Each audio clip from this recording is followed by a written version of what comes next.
Hey everybody, welcome back to the Hobby Lodge. It's Friday, so it's time for another homebrew review. And today I'm going to be covering something that I actually did a live stream on a little while ago when I was reviewing the cover discs for ZZAP magazine. Yes, ZZAP magazine.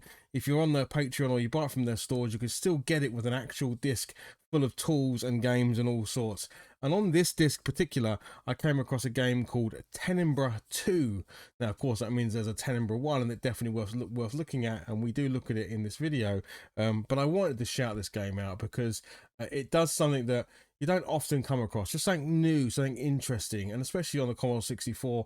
It's a game that you could absolutely see being released today as an indie game on the Switch or something like that. So I thought it was worth us taking a look at it.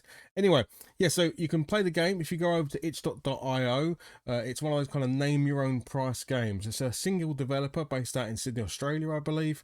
Haplo is the name, and the games are on there where you can pay a penny or you can pay a pound, or hopefully you might pay a bit more. But yeah, please, if you do go and take a look at the game, chuck the person some money to say thank you, and hopefully that means they keep developing awesome games. I did take those digital files and I turned them into some physical media. So if you're interested about how I do that, leave me a message below and I can always do a video on it or something. But there's plenty. If you go and search YouTube about how you can still write 5¼ inch discs today using modern equipment, you can definitely do it. So yeah, I like to have the physical media, as you well know. So I have my own disc now with both Tenebra and Tenebra 2 on. So anyway, let's cut over to the gameplay. We'll talk about the game and we'll go from there. I'll do a little bit on the first one and then I'll talk about the second one. For me, the second one is the better game and it is the one you should go and check out if you're going to play it, just because they've added some more mechanics and it's a little bit more polished. But the first one is still a great game. So let's go and check it out.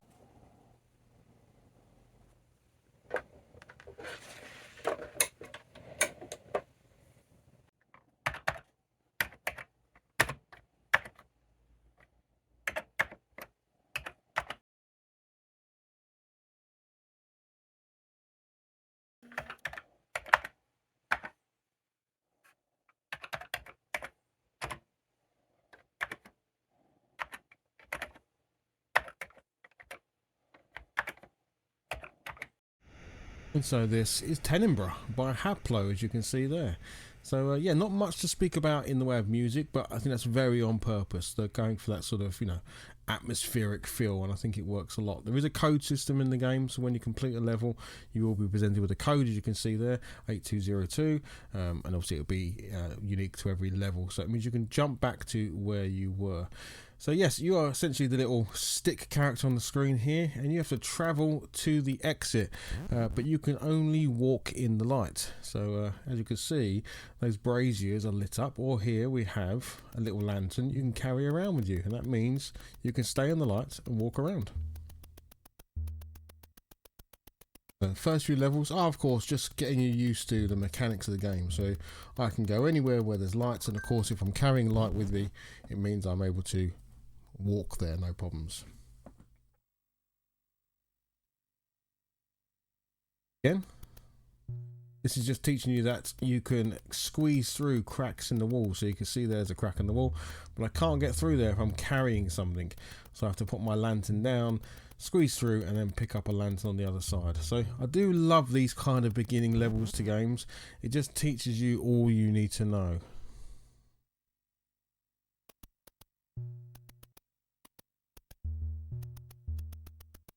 Yeah, there we go. I'm just going to collect another lantern here, and it's great because you can then explore the level a little bit, and I can see here that I need to be able to get to that door, but I can't take the lantern through.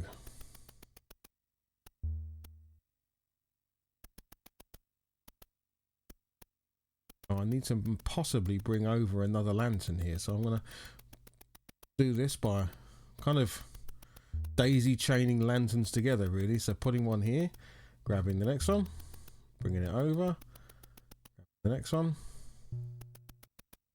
I noticed that the other one has a much bigger radius, which is a feature of the game, that some lanterns can be have their radius increased by adding oil to the lantern. So I'm going to place this one here to give me a bit of a view of the door, this one here, and then I'm able to go through. So yeah, really like the puzzle elements to this, and as it takes you through each level, it just explains the next mechanic. So in this one, you're learning about locked doors essentially. So I need to grab this lantern here and then go and find the key to that locked door. And of course, it's the beginning of the game, so it's very simple. It's simply through this crack. So I put the lantern down, pick up the key, and away I go again.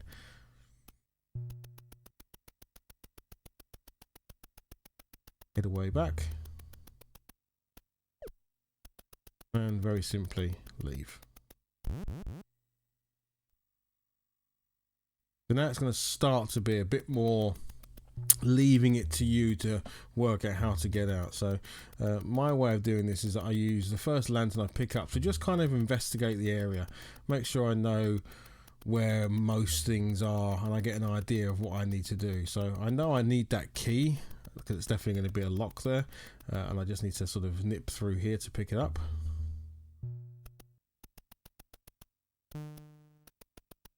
I know that there was a door right back at the beginning, so I'm going to go all the way back. Door. Go. And nice and easy. Out we go. This one's teaching you that there are some doors that aren't locked by keys.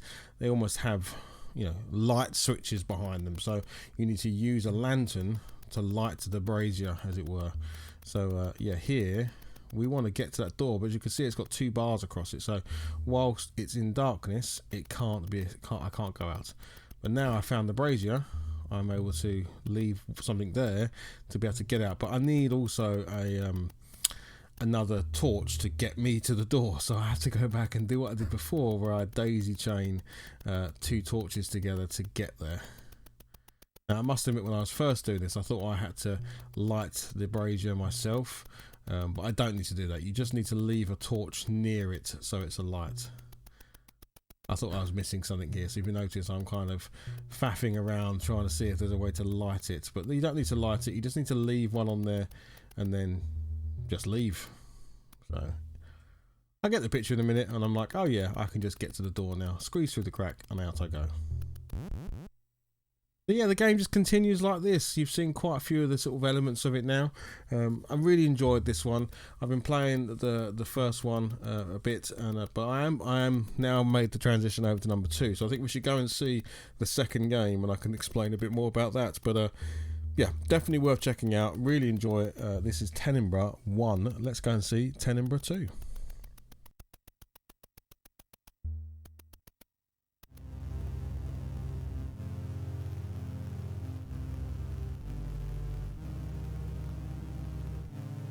And now we have Tenebra 2, and I do like this sort of intro to the game. A little bit of music, but still feels very dark and atmospheric, so I like it a lot. Yeah, and as you can see, the game's just a little bit more polished, which is what I've been enjoying since playing it. And also, it assumes you've played Tenebra 1, so it does give you some sort of it calls them refreshes in between the levels, but it does sort of jump straight into it to say, okay, you should have played Tenebra 1. You know that you can only travel in the dark. You know about squeezing through walls and not being able to carry the lanterns. So we're going to just jump into some newer stuff as we go. So yeah, each one of these levels, as you can see here, has a bit of a key at the top. It has what the objective is and what maybe some of the struggles might be, and also some keys to be able to toggle things. Now that is one thing I did notice, I didn't say it before, you are able to turn the flicker off. So for some people, potentially you might not like the flicker that's in there. If you want, you can change that flicker to just be static lights, and therefore you won't, you know, suffer with your eyes or anything else you might struggle with. But yeah, as you can see, very similar gameplay again, using the mechanics of the screen to be able to get around the level, to get out and yeah, find the exit. As you can see here, again, I'm going to have to daisy chain lanterns as we've done before. So of course, because I've done some of this before, I'm like, yep, I know exactly what I need to do. I need to grab this lantern here, put it by the door, come up and get the other one, put it by the crack in the wall, and I can scooch through and leave. So again, this is going to talk to you about using sensors to upload gates and so on and so forth. So again, hopefully all things you've seen before but maybe a bit more familiar with. So this one has collapsing doorway, so that doorway I just went through, I now can't go back, it's collapsed behind me. So I need to keep pushing forward and finding obviously the key here in instance to get back to the door, but once I've lit the brazier. So I'll have a look around. As you can see, I've only got a very small torch here. This is actually quite difficult. That has closed behind me, that one's closed behind me. So now I have only no choice but to keep heading forward. So I can light these braziers. That gives me a bit of extra light. But I know I need to get down the bottom there. And there is the braziers to keep the door open. So I'll light both of those. And now I need to just run through here basically to get out.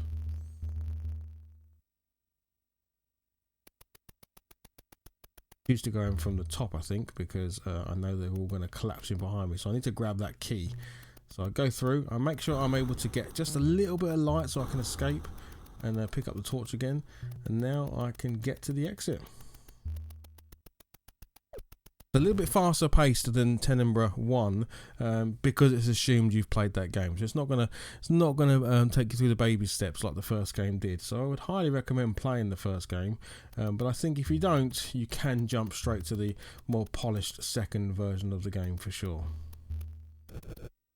Also, this one has rails for you to push around some of these braziers. So another mechanic we hadn't seen yet, being able to push them along the rails. Also introduced the hammer. So the hammer is an item in your inventory you can use to fix things. So I really like this because it just adds extra elements that you didn't have before.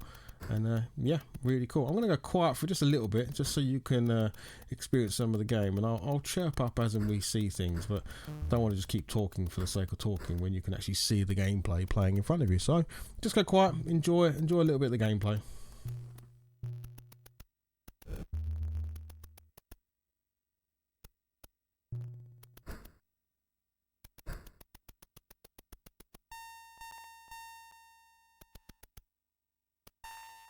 As you can see there, I used the hammer to repair the tracks.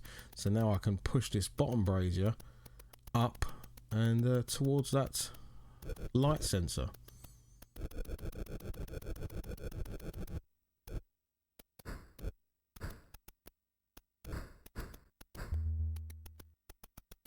Means I'm able to escape.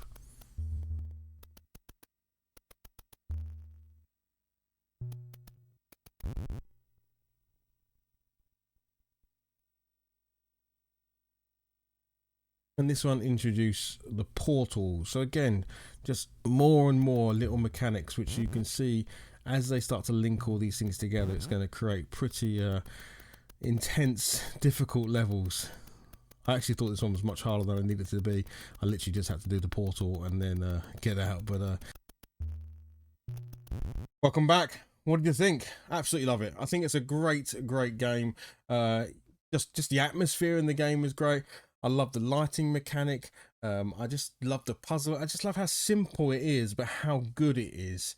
And it's one of those games where you will just while away the hours. You won't even realise that you've been playing for a couple of hours. Although I can bet, as you can see in some of those very early levels, I was getting a little bit lost in what I needed to do, but you can achieve it. The mechanics of the game, especially in the second one. It keeps introducing more things that you can do as you're playing through. So yeah, for me, a great game. You should definitely go and check it out, whether you play it on the cover disc, whether you make your own media, or whether you head over to itch.io. I always have trouble saying that. I'll stick a link in below so you don't have to try and type it, and check it out and play it on your mini, play it on your maxi, or whatever it is you want to do, or your favorite emulation.